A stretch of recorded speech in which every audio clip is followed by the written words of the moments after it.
Užkrėčiamas interviu. Skamba, intriguojančiai, ar ne? Bet patikėkit, už šio pavadinimo slepiasi viena iš pačių sudėtingiausių kibernetinių atakų, nukreiptų būtent prieš programinės įrangos kūrėjus.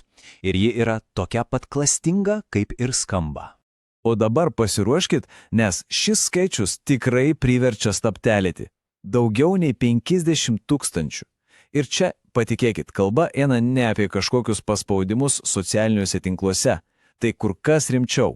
Taip, būtent tiek kartų. Tiek kartų programuotojai, nieko blogo neįtardami, atsisiuntė kenkėjišką kodą, paslėptą po visiškai nekaltai atrodančių darbo pasiūlymų. Čia matom tobulą socialinės inžinerijos ir technologijų mišinį, o jo pasekmės, jos gali būti tiesiog katastrofiškos. Gerai, tai kaip visa tai veikia? Pradėkime nuo pat pradžių. Pirmoje dalyje pasigilinsime į patį pavojingą darbo pasiūlymą.